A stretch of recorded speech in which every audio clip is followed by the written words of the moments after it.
Hello, everyone, and thank you so much for joining us in this episode of Echoes of Redemption. This podcast exists to tell the stories of how the gospel transformed lives and sends its redeeming sound into every corner of ministry and everyday life. And so my name is Sebastian. I'm your host, and so glad that you can join us. We're going to be having a really interesting conversation about what it means to work. What is the meaning behind it? What is the purpose that God has for our labor, and why do we get to work? I know that some of us might think, oh man, work is hard, and it is, but there's a beautiful design behind that, and we'll get to unpack that together. So we'll have one of our elders here at our church join us today. And with that being said, let's dive in.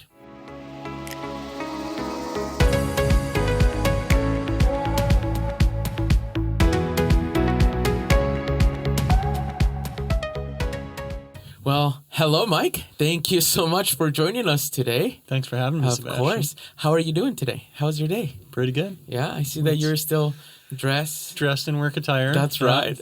I feel like I'm just like a flannel, Yeah, cool. Awesome. Well, yeah, thank you so much for joining us. I always start our podcast in this way because I know that the guests that we have, I know them. But the majority of time, those who listen to the podcast might go, wait, like, I feel like I've seen that guy around, or maybe I've heard his name, but I don't really know who he is. And I don't want to miss the opportunity to allow our listeners to get to know the people that we have on the podcast, especially you as an elder of Redemption City. And so I would love to hear maybe a little bit of your story. We'll start there. You can start as early as you want or as recent as you want. And how the gospel transformed your life. Yeah. I grew up in a Christian home. Mm-hmm. My brother and I, Tom Bertsch, who's one of our deacons. So it's really cool to kind of full circle be serving at a church with him and see just the great things that are coming of that.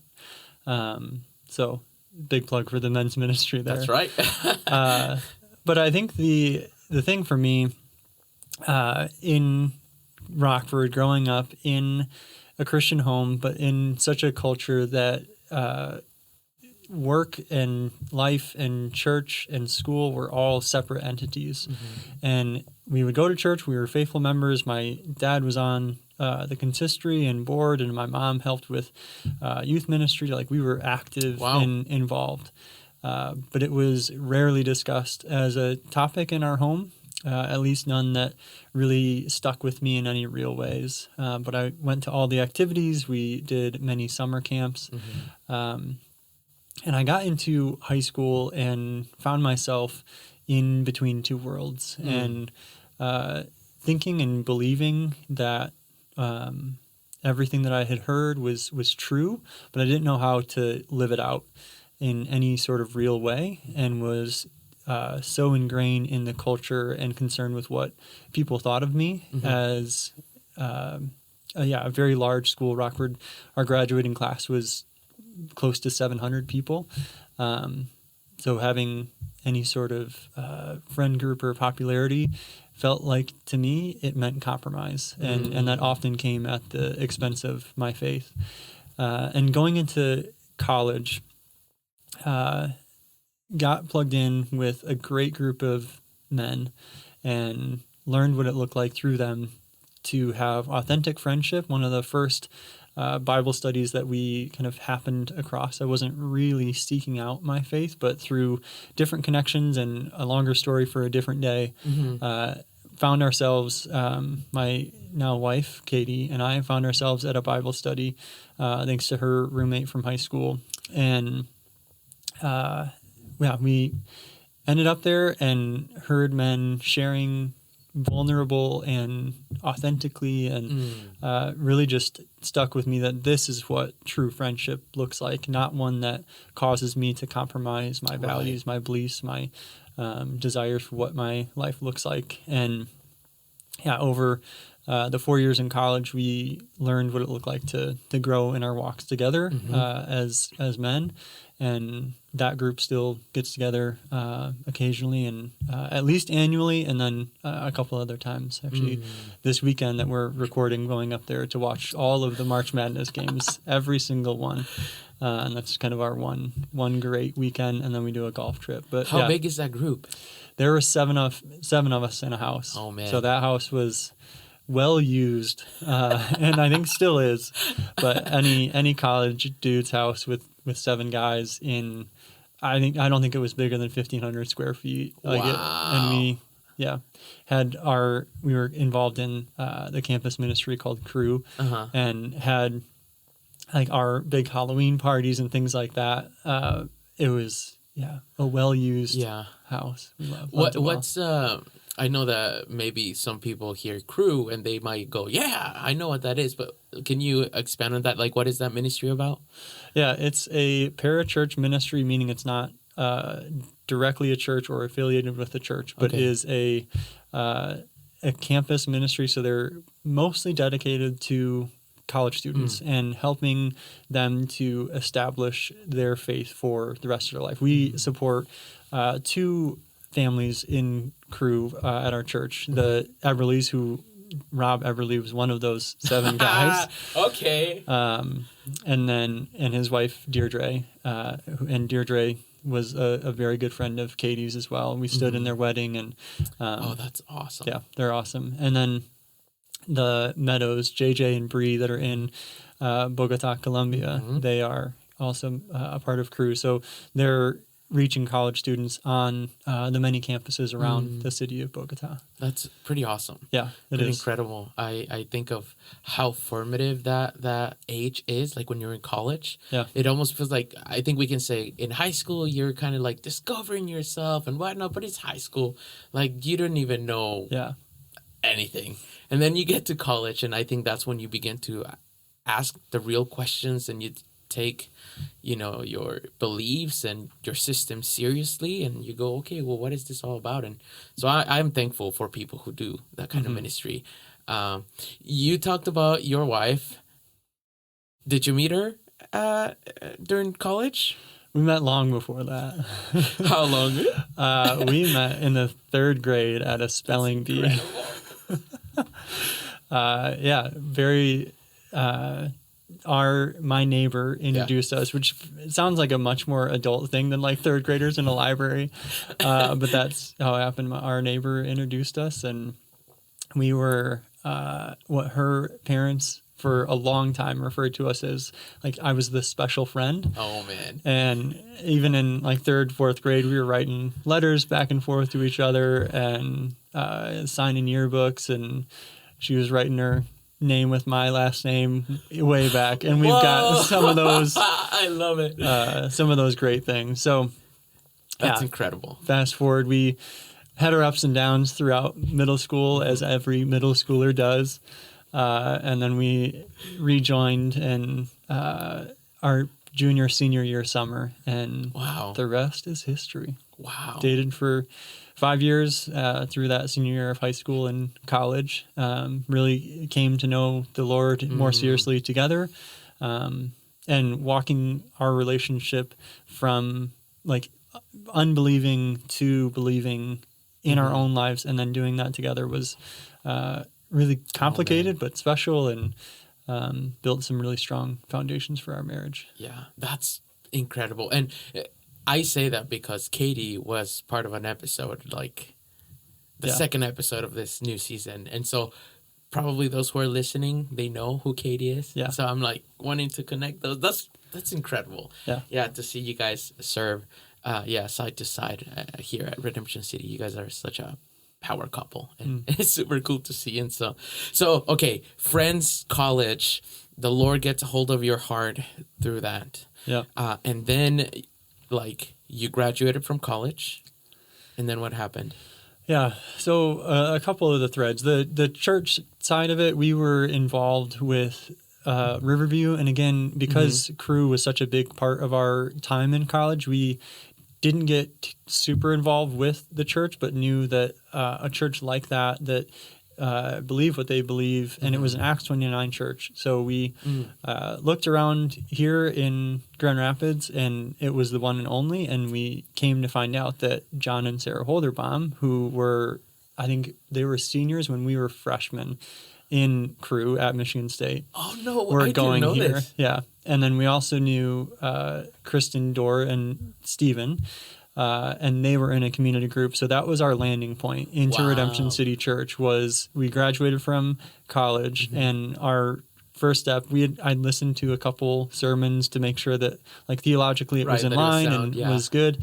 All that checked out, and our first stop after that was into a community group, and we went from sometime in May, June, and we were married in September.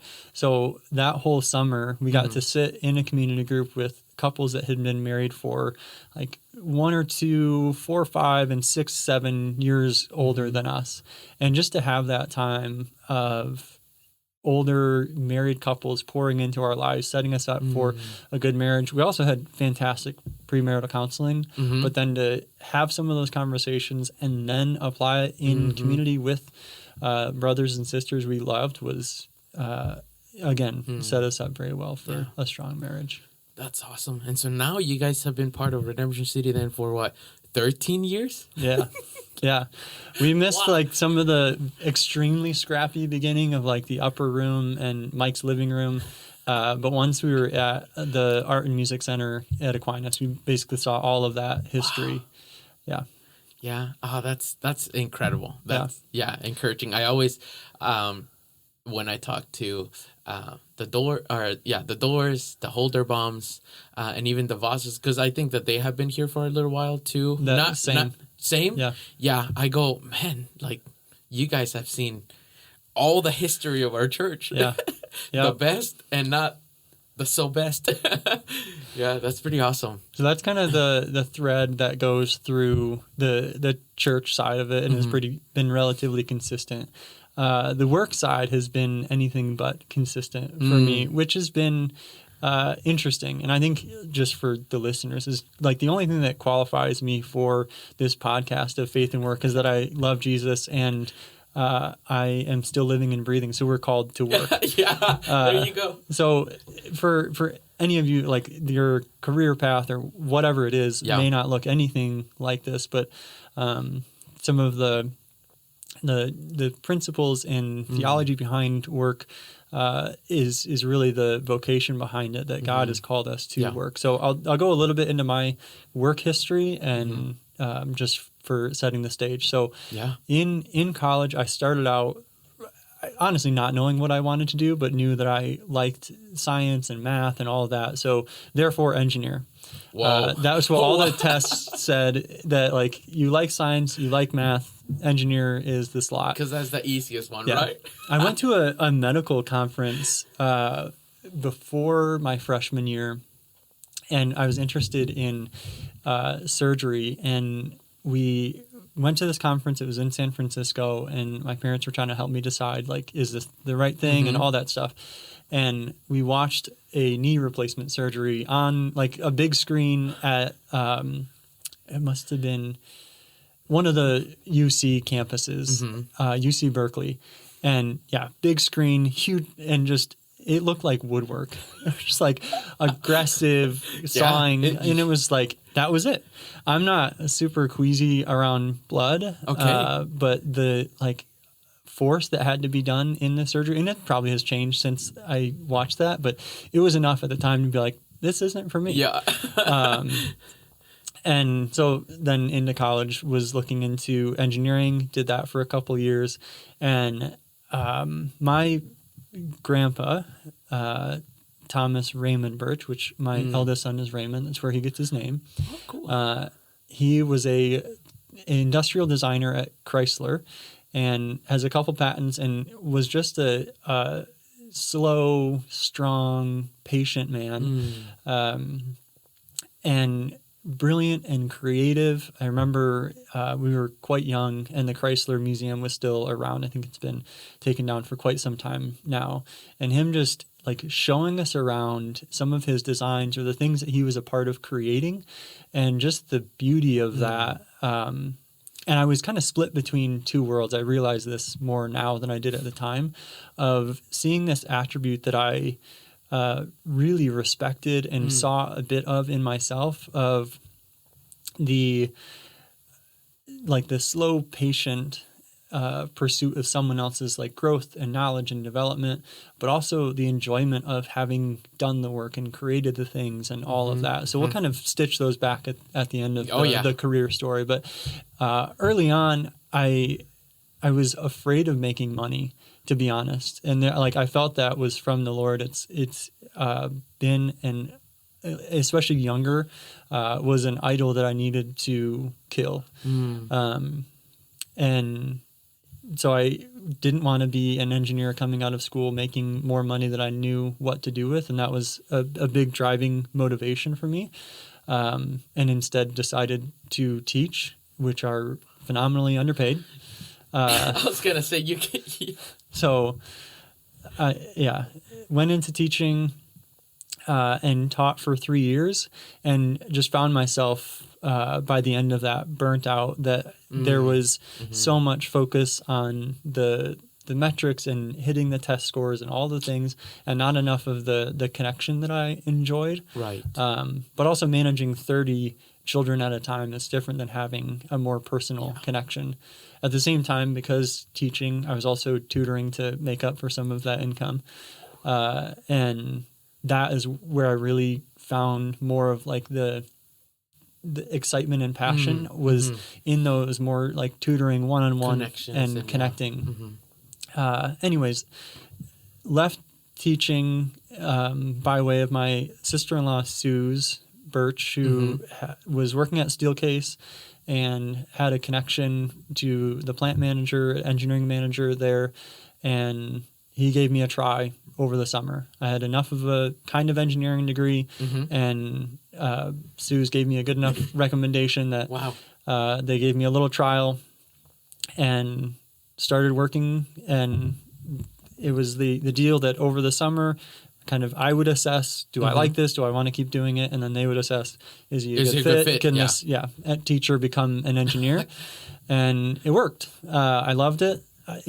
I worked in the wood plant down on 68th Street, and I'm a woodworker. So to walk into a 600,000 square foot wood factory was like a kid in a candy shop, like unreal, the scale of equipment and what they're capable of. And it was just really cool. And loved doing that for several years. Kind of went down a couple different engineering trails, and worked on a degree to kind of finalize and cement my path there, and was looking for more of the business and relationship side that I felt like I had started to lose a little bit in engineering, being more project focused. So found myself in supply management and doing product development for our supply chain and establishing those. And that was good, but it was disconnected from the actual doing. And Sebastian knows I'm a doer. I'm like, let's go. Like, what's next? So to be in a spot where product development can often be quite slow and methodical, and those are all good, but working on a single project for 2 years only like just getting to launch it was not the speed that I needed. And now in the role that I'm in, found myself back into at Steelcase still a more customer facing product development. So we still are developing product, and I lead a team of engineers doing that, helping to make sure that we are going to make money on what's to come, that our plants are able to make it, and all of that. So now in kind of a shared role of I lead a team of engineers, and actually I recently promoted my team lead, so he's leading the engineers, and then I have another group of quality engineers, and then some specialists that are doing some of the side work to support. And have found myself now in this season where I get to train and develop in one-on-one settings and see people grow and like become the best version of themselves that they want to be, but also get to do this like really technical work. I think a lot about processes and all those things. So for me, it took a long time to find that, and that may change over time. There are still days that are quite challenging and difficult, but by and large, it's quite wonderful to be in a spot where I feel like God has prepared a lot of the gifts that I have for this, and the people around it, the opportunities have been really good. So yeah, that's awesome. That man, to have a place where you feel like what you do is like life-giving to you and refreshing. It's a blessing, but that doesn't come without the challenges, as you said. And so I think a lot of the times, which I've heard this, and I think we all feel a little bit of that when we encounter the challenges in the workplace, that we go, man, like this sucks, like this is hard, and I don't even find, I mean, in some cases, not even fulfillment. I don't even know why I'm doing this and all that. And a lot of the times we can believe that, oh, well, work must be a result of the fall, right? Like God created everything to be so awesome, and work is not awesome, so it must be, right? Like they make that connection, and sometimes unintentionally we make that connection where we go, oh, well, if it's so awful, then clearly God didn't intend for us to work, right? And thinking of that, how do we reframe that thinking using like a biblical lens, and how do we have a view of like, wait, so work is not the result of the fault? Like how do we reconcile that, our experience, with what we see in Scripture? Yeah, great question. I think seeing the call in Genesis existing before the fall. So in Genesis 2, you get the cultural mandate to go and fill and subdue, and also that Adam is given the role of like naming all the creatures that are there, but also to keep and to maintain, to cultivate the land. And for us, that looks like any work that we're doing that images God in some way, that has creativity, that brings order, that seeks justice, any of those realms. And again, that's why it can look like so many things for each of us, is that those are really broad categories. If you're at home with children, like helping them to grow, that's probably the easiest to see, like, yes, that is fulfilling the cultural mandate, helping children to grow and launch into like fully formed adults and mature wise thinking, and into work at Steelcase and seeing how like creating objects that help people to work, or in the medical field where you're like creating healing in the way that God has ordered the world, using the best technology of our biology and chemistry. Like those are all good things. But we also see where the fall has creeped into that. And in Genesis 3, the curse that comes from sin, and that sin-tainted work becomes painful. It becomes toil, which is what we're reading about right now in Ecclesiastes. Like, so how do we balance these? And that's tricky, and it's going to be pretty unique for each person to figure out how to enter into work, knowing that this is what God has called you to. But knowing that there will be days, seasons, and times that are very difficult, that come with challenges and burdens, but to know that that's not what it was meant to be. To know that there will be a time that work is good again, all the way good again, and that it will be redeemed and restored.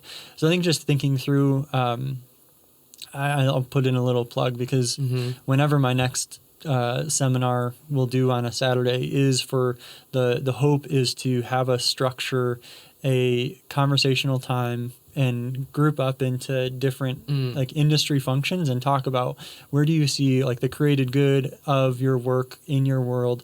How about where do you see the fall and the pain or struggle or toil, and then where do you see Christ redeeming that work, and then where do you see that kind of fully restored? What does your work look like in heaven? And even as you're listening to this, kind of think through that dynamic, that structured thinking. What was your work intended to do? Where do you see the curse of sin taking away joy from it, and what does your work become in heaven to to see that it won't always be like this. Yeah. I mean, and I think that's something that we need to continue to remind ourselves of, and even more so, like the role that we get to play in the story of redemption that God is unfolding before our eyes, how he's bringing us into that. And so you think how difficult work is, and sometimes, like, especially on Mondays, today's a Monday, right? For some, it might be like, I am so ready to quit, or like, this is so challenging, this is so bad. And we experience that from not only what the things that we do in the workplace are, but like even the people that we get to work with. Yeah. We get to feel the whole weight of that. But then we are reminded that, yes, some days are awful, but work itself and the purpose of work and the meaning of work is not a result of the fall. It's not what is bad. It's us ourselves. But the work has something deeply meaningful for us there, because it's how the Lord is choosing. So we know that God is redeeming the world, but he's using us to that. And so that the way that we show up to work, even in the hard days, I think speaks loudly of what it is that the Lord is doing. And so I think when we step into work and how we relate to people, even though it's hard, matters. And so a way to ask you this question, if work is good, and we're waiting for the day where work will be fully good. In the meantime, how is knowing that? How should that shape and mold our character in the ways that we show up to work? Right? Like, I feel like there's some things that some people might struggle with, like maybe laziness, or others, this is not fast enough pace. I'm frustrated. How do I treat my coworker? Like, how is knowing that work is good, even though our experience sometimes might say not? Should that shape us into showing up to work from Monday to Friday? Yeah, I mean, that's faithful diligence in the midst of trials. And I mean, consider it pure joy, my brothers, when you endure trials of many kinds. I don't think that is just about like spiritual persecution. I think that can very much be extended into the trials that we face because we're living in a sin-torn world. And knowing that is the reality. I think even just acknowledging that is the starting place to be able to hold in both hands that work is good. It was created for a purpose, and we're invited into that by a holy God. Like that's insane that God invites us into that. And the picture that always sticks with me, I do a good bit of woodworking, some work on cars, whatever it is. I like my hands busy, and I'm always looking for ways to invite my kids into that, whether that is like just holding something, a screw or a flashlight, passing your tools, and and as they grow older, getting more and more involved and inviting them into the Father's work. And in doing that, I get a picture of what it's like. Is my work faster? No. Is my work better? Probably not. I'm a little bit distracted. Thank God that God, as we do our work, isn't like distracted or like, that's a But just that picture of like, we're not invited for God's good to do the work. It is for our good, that we might see pictures of his character. We might learn more about who he is, even in the midst of the more difficult times. And even thinking about this, I've had some car issues recently, and trying to work on that with my son, even in the midst of that being difficult, showing my son what it looks like to endure or to face challenges, not knowing what the outcome is going to be, but still faithfully pursuing what's set before us. So finishing, putting all the pieces of our engine back into it, and then driving it, and it doesn't work the way that it's supposed to. And just continuing to pursue that. And the way that I either maintain calm or lose my mind shows him what it looks like for him. So I think it's some of those things. And then again, in the other hand, so we get this picture of we get to be invited to God's good work, which again is wild, and hopefully that metaphor helps. But then also we see the ways that it's broken, and being able to acknowledge those separately, and to know that the trial that's happening is not wasted, that the training leads to perseverance, and all of that ends in faith and hope for us, that there are for our good. That's a sanctifying moment or season where we're learning more about God's character. We're becoming a more like Christ-reflected version of ourselves in sanctification. And that's good. So to embrace those as they come, and I think a tendency, I mean, everyone has different tendencies in those times, whether that's like avoiding or numbing or pursuing whatever the most fun thing is, but becoming comfortable in that, knowing that it is temporary, though it will feel long, knowing that the goal of it isn't for your happiness necessarily. It's for your sanctification and for your holiness. That's more important to God in that season than your particular happiness. And maybe that feels more like a wet blanket than something that's encouraging. But I hope that it is, that we can see these trials, and oftentimes it's so much clearer in the rear view once we've kind of been through it and see like, okay, I can see where I was being refined.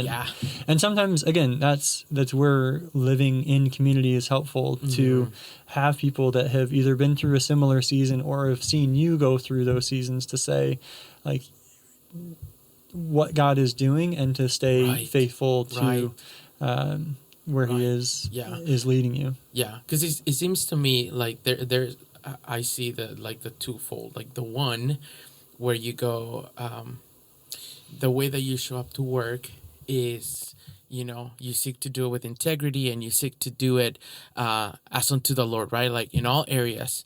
And there's much growth there, because the Lord is not allowing you to go through those challenges for no purpose, right? There's purpose and meaning behind it. And like you said, like it's building you in that process of sanctification. You're reflecting Christ more through those challenges, and you learn how to do that. But it seems to me like the benefit is not only, as you mentioned, not only for yourself, but it also is for others. It doesn't stay in, but it goes to others. And so I think we talk about God redeeming and restoring that which is broken, and how he's using us for that, especially in the workplace.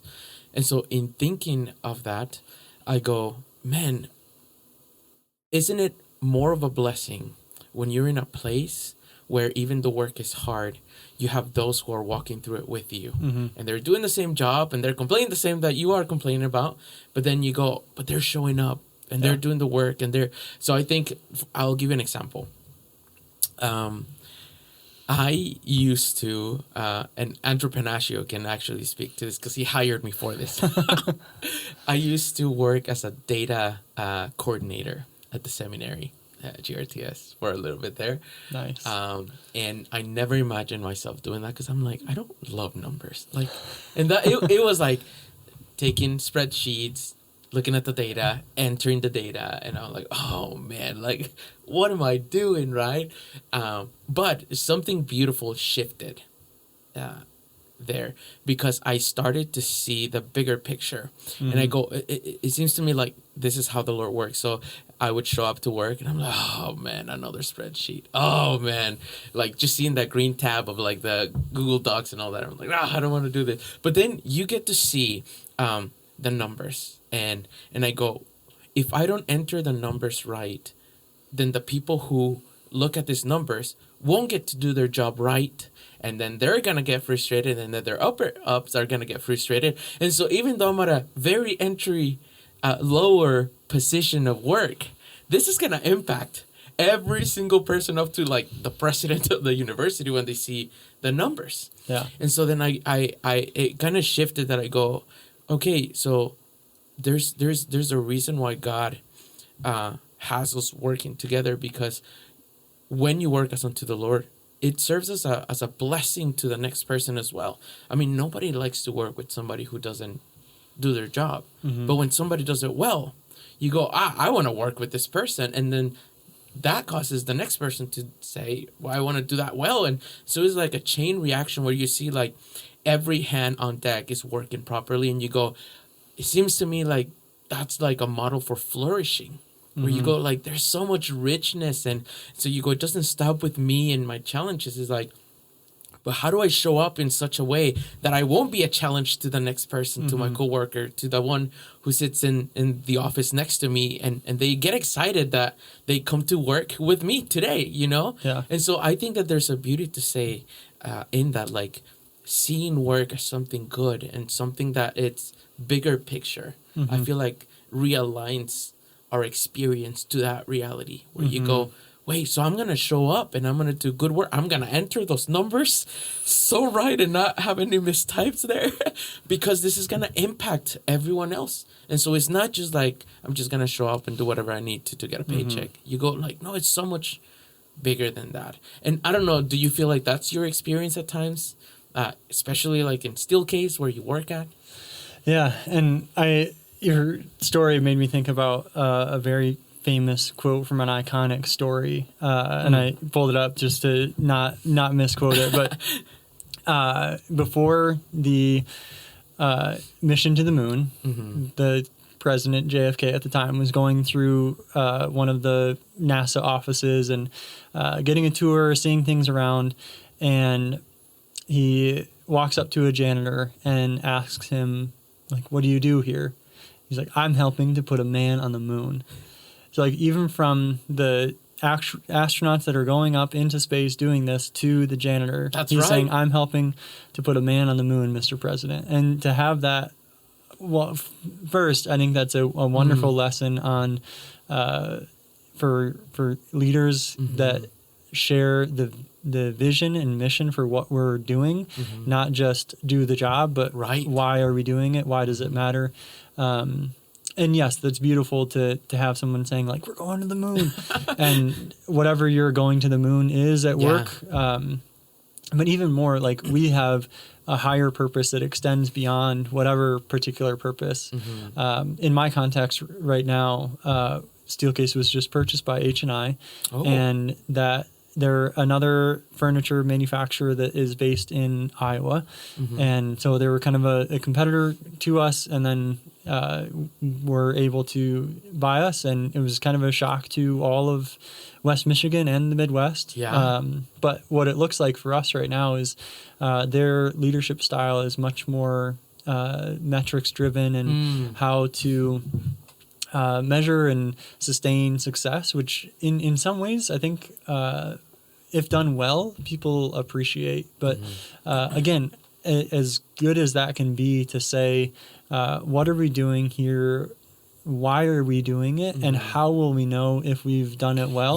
Like, that's really important for business. But I think extending that to our, like, the spiritual lens over work, and having more eternal lens over that work is like, why am I showing up to work? Who am I showing up to work for? And like Colossians 3:23, like, work as though working for the Lord, not to please man. That's right. Like, there is no way. I had a conversation today that if I was working for man, I would have had a harder day.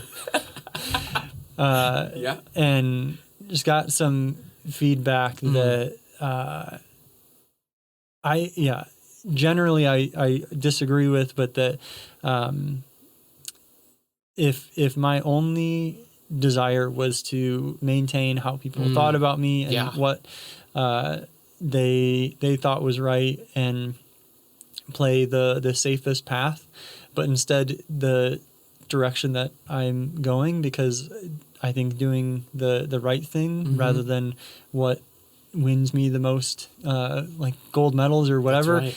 is to do that and to do it well and diligently, and to commit the resources that I've been entrusted with within my team and from God, and to do that well. And hopefully that works out. I mean, the risks this person brought of like, hey, do you see this? Like they're very valid, but most of them, the why behind them was, aren't you afraid you're going to lose your reputation? Aren't you concerned that you're going to risk the name of the my team's name is Subscale?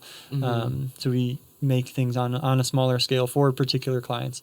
So aren't you afraid that like Subscale is going to lose its brand? And especially as we're going through this transaction with H&I, that they're going to see this and hear about this and all of this. And it was so focused on what people will say and think and what if, and no regard to like what's the right thing to do, what helps us keep our commitments, to help the coworkers or the team that's asking us for help to partner in a way that is good for both of us. And I think again that extends to a more like worldly example, but is still whose approval are you looking for when you go to work, and basing it off of man will lead to inevitable highs and lows. You're going to be top of tops and low of lows, but having your the view of yourself be anchored in the Rock of Ages will not change.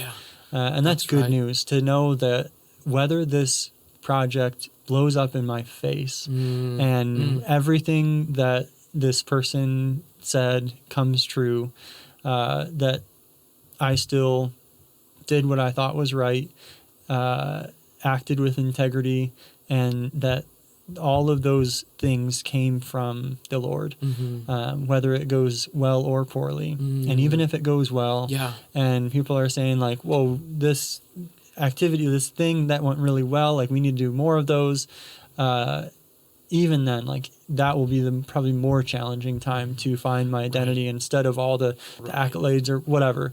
So to ensure that that is anchored in the beginning, in the lowest, and in the highest, and that is like will provide so much consistency in your life, having your view of yourself be based not on even my own mind, my own thinking, not on others, but on what the Lord says is true of me. And I think, it's so important to have that almost like actively. I feel like it's a good exercise even to develop your own vision and mission, not for a company, not for the workplace, but for you. Like, why do I exist? Why do I do the things that I do? What do I seek to do with my life? And I think that is kind of like what brings you back to that reality where you go, I'm not working for man. Because if I was, I would have quit. I would have done things very differently, right? But I'm working in my work. And this is why I love the words of Paul in 1 Corinthians, which I wanna emphasize. Sometimes we think that, only those who work for ministry and churches do the work of the Lord. I go like, no, like all of us do the work of the Lord. It's not just like, if you do ministry, then you're serving the Lord. I go, like that's a wrong view of the work that the Lord has entrusted us with. And so I think of the words of Paul, because in 1 Corinthians 15, he says, here is the gospel. This is what Christ has done. This is what I've received, and I preach this to you, and this is the means by which you're being saved. That Christ lived, that Christ died, and he rose again, and he showed up to the 12, and then appeared to Cephas and all that. Very concise gospel. And then he closes that chapter with something beautiful, and he says, therefore, all the things that I just said. He says, therefore, be steadfast and immovable, always abounding in the work of the Lord, because your labor in the Lord, for the Lord, is never in vain. And you go, wait, well, why isn't it in vain? Even if I can't see the fruit of, but it's frustrating. You don't understand my workplace. You go, but I'm working as unto the Lord. And I go, wait, so then how come is it it is not in vain. And you go, that's where you understand the eternal weight of our labor, that is glorifying God and is participating that unfolding of redemption that the Lord is doing with his people, because we also get to bless one another through the means of our works, our hands, and what we do matters. And so, I think it's like, why do I exist? Why do I work? Is it just so that I can get more money? Is it just so that I can thrive? Or is it because I'm glorifying God with the work that he has presented to me, and I'm blessing others by the way that I'm doing that? Mm-hmm. And so, I know that you have a comment when, because even we started the podcast when I said, I want people to know this. And I go, like serving the Lord is not just for those who are in ministry. And then you said something funny. I want you to share it because I want our listeners to hear to that. It's a job in ministry, and especially pastoral ministry, God love you, is the only job that will not exist on the other side of heaven. Right. And because Jesus is the great shepherd, and we'll be before him, and all those other great jobs will exist, but pastoral ministry will be fully handed over to our Lord and Savior, which is so much better. I feel like instead of what do you want to be when you grow up, what do you want to do when you get to heaven, Sebastian? Time for some career planning. It's just so interesting, right? Like we think, oh man, the challenges that come with work, and my work is wasted and I don't see the fruit of it, and I want to flourish and I want to thrive. And you go like, well, it starts with our perspective. Right? Because sometimes that's limited. So it starts with our perspective of knowing work is not a bad thing. It's not a product of the fall. It's actually good, and God designed it for us. And because that's good, it shapes our character. It makes us more like Christ, even in the midst of the challenges and disappointments and disillusionment. Like, I thought I was going to get the promotion, and now I didn't. Now I don't even want to show up to work, right? Like, all those little things that you go, there's purpose. And that's so much of our Western culture just baked into that thought cycle of, like, I work and I do this and I plan and I do that and I get this. And the gospel narrative and like the creation narrative isn't that you work so that you get something. That's right. The purpose of work is for the flourishing of the community, the people, the world itself. Yes. So if we're going to work for how do I make money so that I can do this, I can pay for that, I can do, those are the wrong motives. Yeah. Those will ultimately disappoint you and lead to disillusionment of why didn't I get the promotion? Why didn't I do this? Why am I still in this dead-end job? Whatever it is, it will lead to disappointment. And the true purpose of work is for us to be connected to the work of God for the flourishing of the people around us. And not that, we can't entirely divorce ourselves from the reality. And that, I think, is why so many of Jesus's examples are based in money, is that he sees us in the environment that we're in. So those are very real pressures and realities. But if we're going with the motivation of the next paycheck, the next whatever it is, we're missing it. To base that in, like, I'm going to work because of what God has called me to, because I want to do well, to see the fruit of His labor through me, to use the gifts that He's given me. That it might help. It feels silly how passionate I am about like creating good places that work and creating beautiful furniture, but like it's real, and I do believe that helps create and cultivate a world, and for people that are working to do that well, and especially I get to see more of the stories, and again, like the NASA janitor example, I hope that some of the manufacturing operators that are in our plants know and feel and see this vision too of creating and cultivating, and I hope that they do that. I feel like I get a particular window to it because I see the applications that our furniture goes into, and the companies and who's working and where, and get to see that. So I think it's a bit shorter of a line for me to trace, but I do hope and challenge our listeners to think about how is your work accomplishing those ends? How is it furthering the cultural mandate, helping to see creation flourish and benefit the community around us? Yeah. I mean, even as you're unpacking this, I thought of, I think it's Jesus, man. I'm going to be put on the spot. It briefly came to mind, where a thief is told, like, let the thief no longer steal, but work. And then there's a purpose behind that, so that he can contribute now, so that he has something to share. And so you go, it doesn't like, and it's not excluding like, oh, so that he has means of sustenance and all that, like, but the second part is, or the bigger emphasis is so that he has something to contribute to the body, be part of what is happening. And so then you go, I think that this is where we see how our work, our purpose is being redeemed. Like, we know that it has been redeemed ultimately because of what Jesus has done. But in the already and not yet, the tension that we feel, we see that our work and our labor and the purpose of that is being redeemed, because when we begin to understand that we're not working for men, I think that that's when we then with more clarity go, okay, so then my job is to show up and do my work with integrity, which show excellence, which let me make a distinction. I think when we hear excellence, we think of perfection sometimes, or maybe it's just me, but I go like perfection. So like no error, and you go like, no, we're not perfect beings, but we do show up and we do things with excellence to the best of our ability, because we're not working for our boss. We're not even working and trying to be excellent so that I can get the next promotion. I mean, that's a good thing. And yes, but everything from the little steps to the big picture steps, you go, I'm glorifying God, and I'm speaking to the bigger reality of what the Lord is doing in the world, which is restoring that which was broken, redeeming that which was corrupted.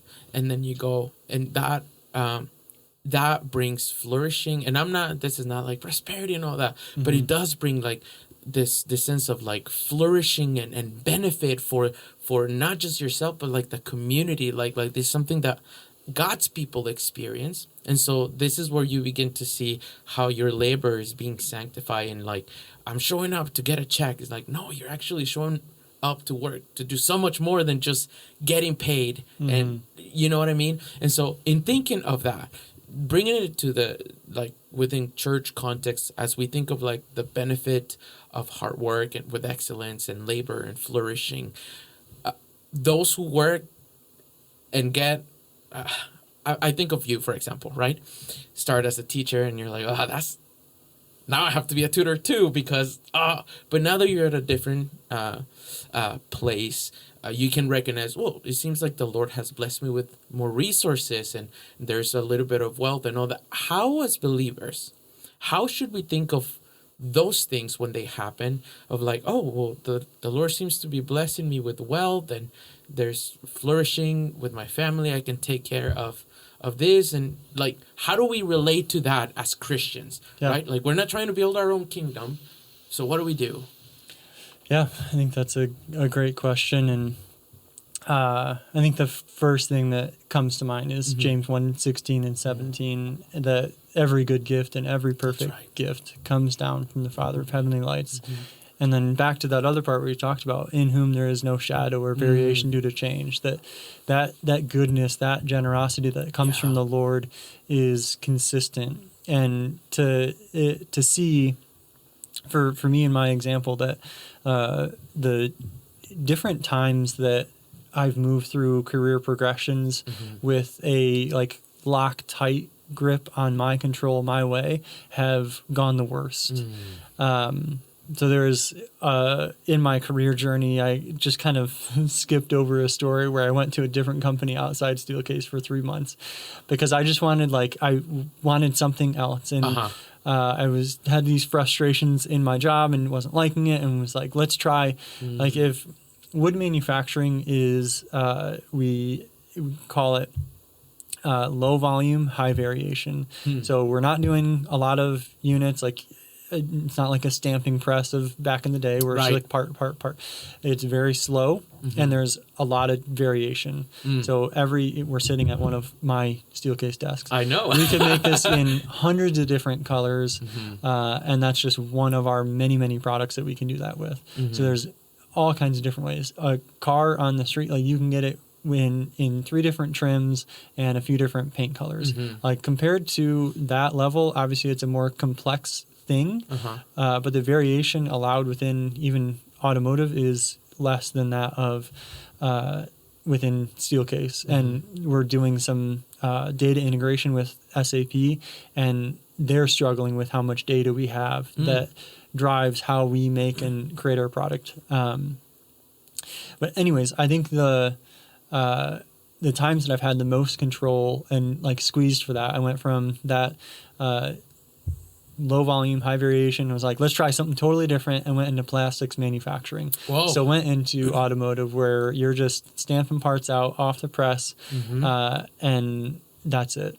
And separating maybe the left and right side of a mirror, and you've got the back bumper. And I was kind of allured by this idea that I'd get to implement automation and robotics and different things.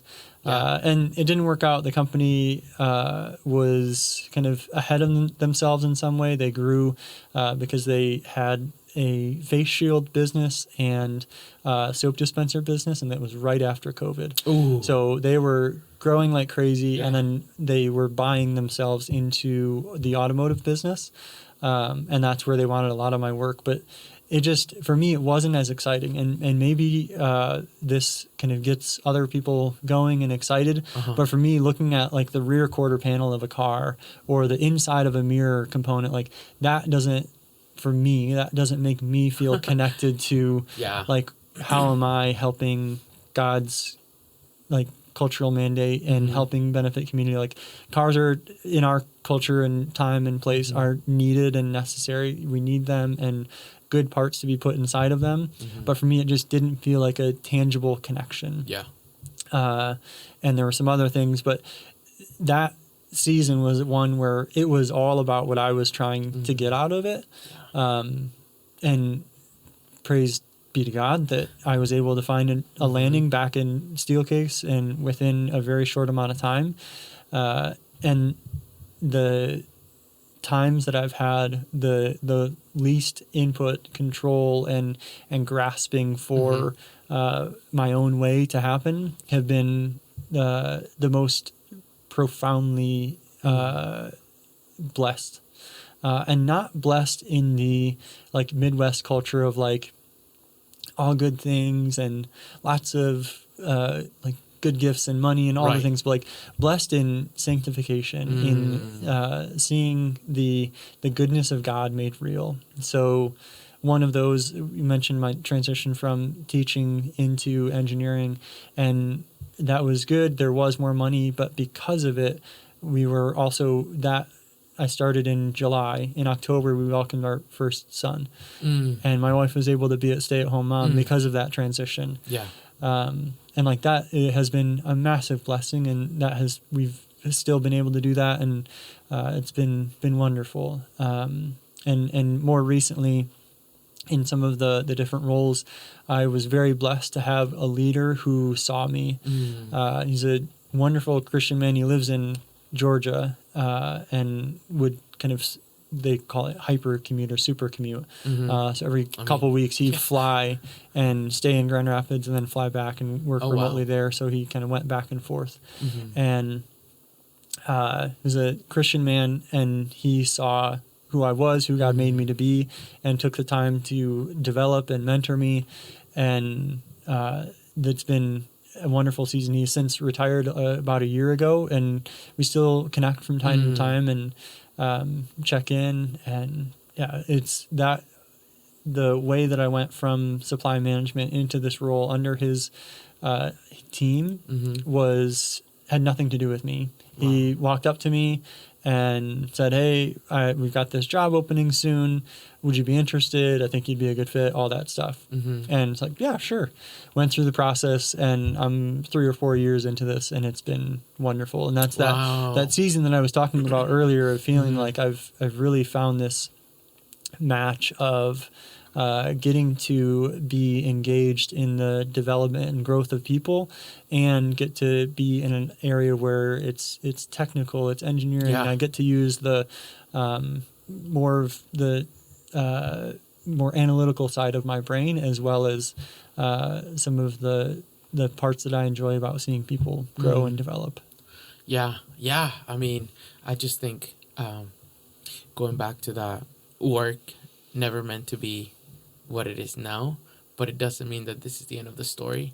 This is where seeing it through the lens of the gospel, right? It's so important to know, hey, things as they are now are not what they will be when the day comes when Christ makes all things new, which I think I think of that profoundly, because sometimes we might think, oh, well, Jesus is going to come to make new things. And you go, no, he's coming back to make all things new, right? Like how they ought to be. And you go, so the work that we do here truly matters. It's not like, oh, well, we're just doing this for now, and then Jesus is going to come back and boom, our work had no significance, no meaning, no purpose. You go, no.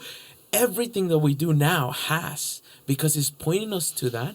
And also on the other side of glory, it'll be as it was meant to be.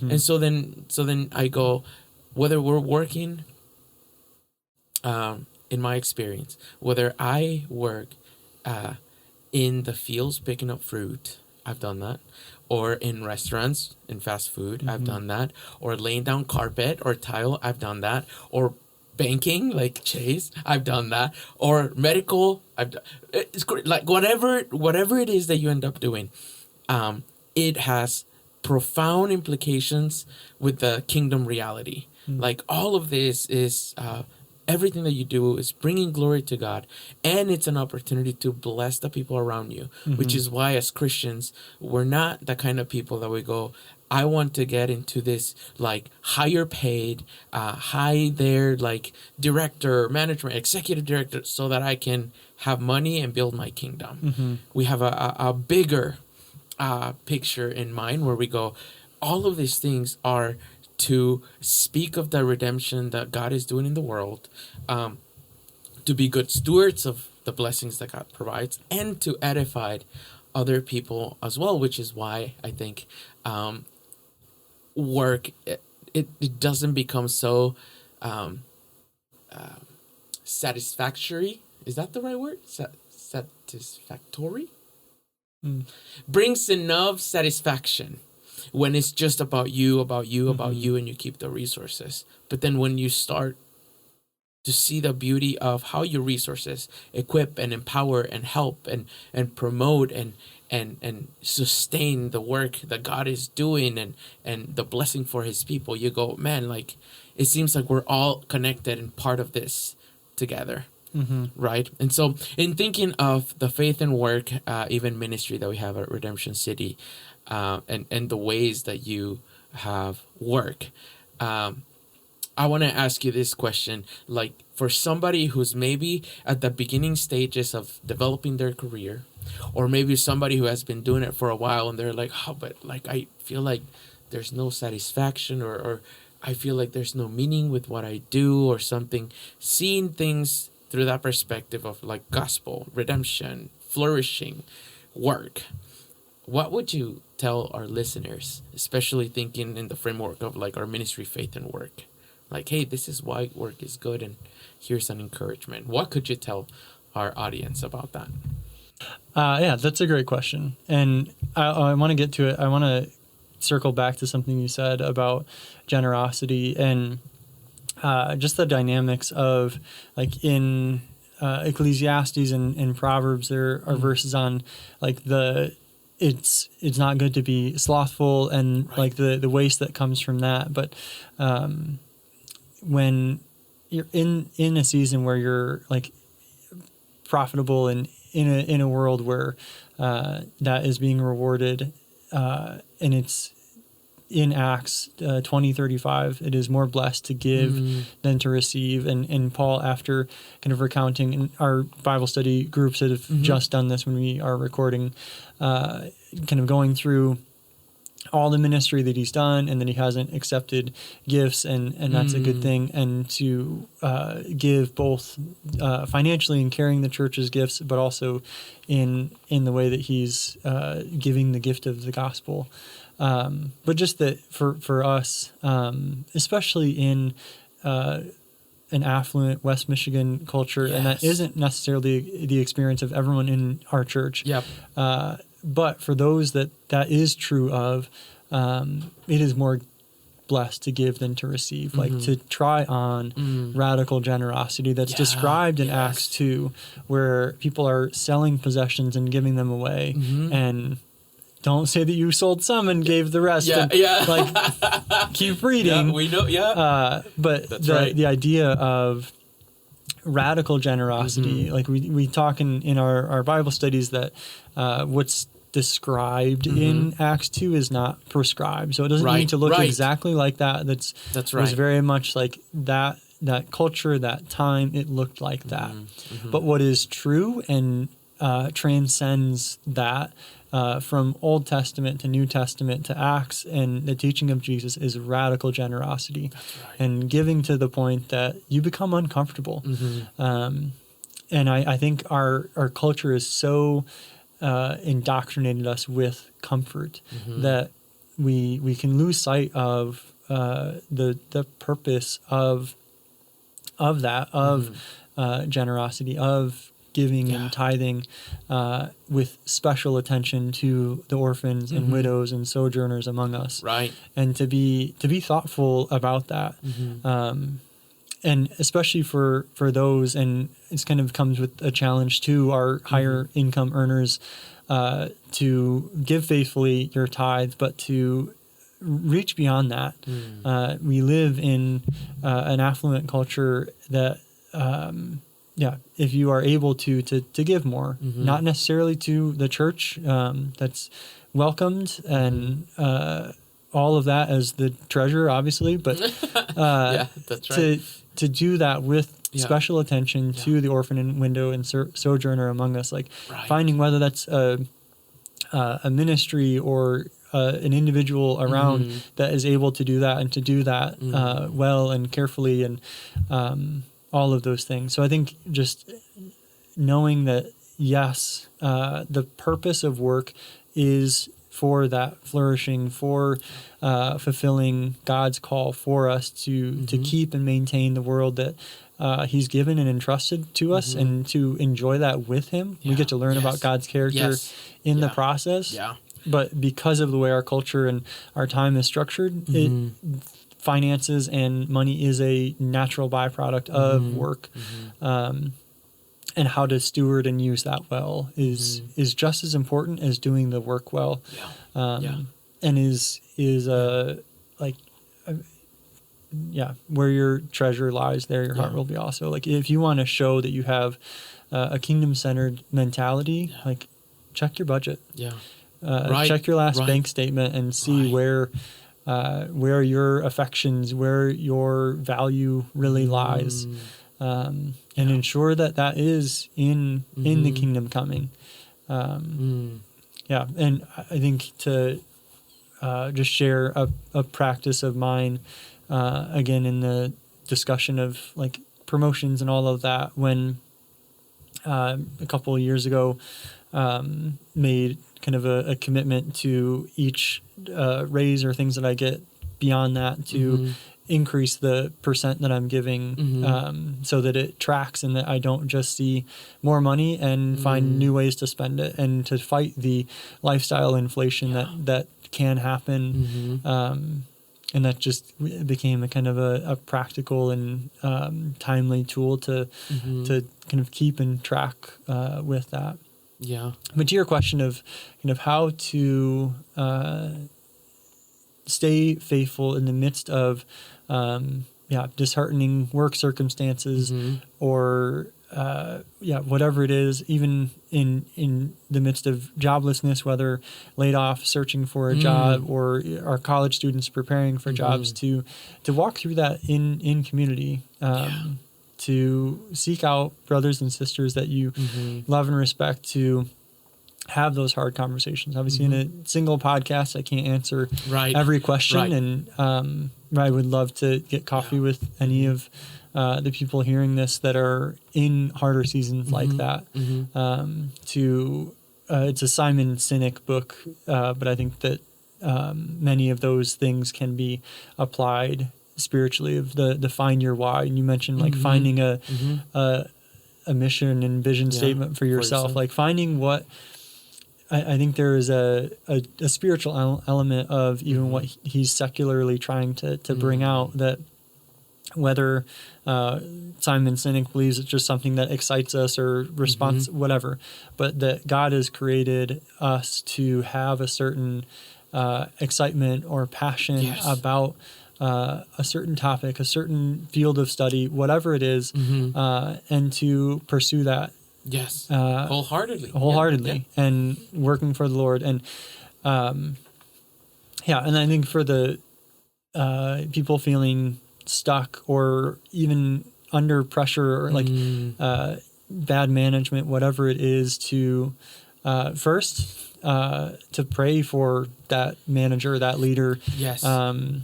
Even I forget where I just read this, but like to not utter a word, even in quiet, about those in leadership, is such a high call, and one that like I know that I have not lived up to personally, but to pray for those in leadership to pursue their good, even when they may not be pursuing your good. And that is the most like upside down kingdom, like Christ forward things that you can do, and extends your witness.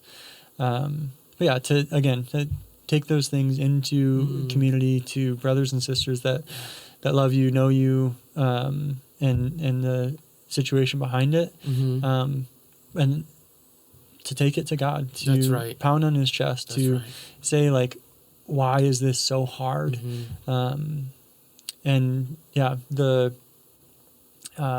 The phases of lament, to turn, complain, ask, and trust. That's exactly right. So I think a lot of times we're really good at the complain step of lament. And we forget to turn. And first turning, acknowledging that like the Lord is the sovereign one, the one in control. And then to complain, to say, here's what's wrong, here's the pain I'm experiencing in work and whatever it is. And then to ask boldly to the Lord of the heart, like he is able to do far more and abundantly than all we ask or think. Like he is the one. And then to trust that he will either do those things as you've asked, or is going to continue working for your good, even if it's a little uncomfortable. And then again, to do that in community, so that they can encourage you to see where sanctification is happening, to where God has been faithful, all of those things. I think looking at overall big picture, work and faith integrated, I think there's a beauty in knowing that we are following the pattern that God established and modeled. I think of the words in Genesis and creation, even from creation, where he creates and he calls his creation good. And then you see Adam, there's a shift where God says, and the day, blah, blah, blah, and it was good. And then the day, it was good. And then he gets, and the day was very good. And you go, it seems to me, and I've heard this from Andy Crouch on our Made to Flourish thing, conference, that he explained it.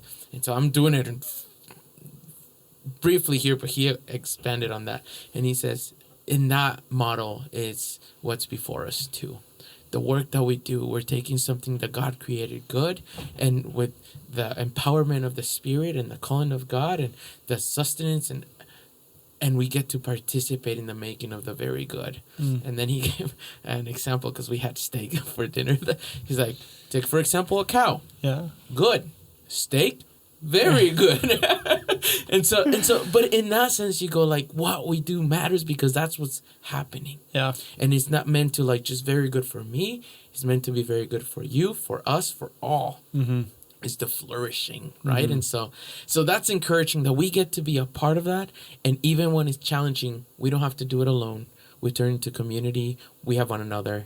And we have the Lord with us. Amen. And so that is encouraging. Thank you so much, Mike, for spending these moments with us, sharing your thoughts and how we wrestle through faith and work. And is there anything closing that you would like to share with our audience? Maybe give a plug for the Faith and Work ministry, or anything that you want to say as we close here. Yeah, we'll be doing more of the seminar style that Alex had done earlier this winter, and we want to try to record those so that they're accessible. We put out a couple times and had people join at different ones, but also to record them so that people can watch them back later. So we're doing some more of those, and then we're trying to find some spot on the church calendar to do a Saturday seminar where we get to do this in real life with people that work in your industry. So that will be coming out in the short term. Well, thank you again so much, Mike. Such a great time just chatting with you. And for those of you who listened to the whole episode, thank you so much. Just want to say that this is really encouraging that we have an opportunity to talk about these things, to be reminded that what we do, the work that we do is not in vain, and it has purpose and value. Through that, God is accomplishing his purposes, and it's for his glory and our good. And so if you do have any questions or any comments, feel free to just leave them in the comment section, I don't know, or just come and talk to us in person because we're here at the church, and that's so much better. So with that being said, thank you so much, and we'll see you next time.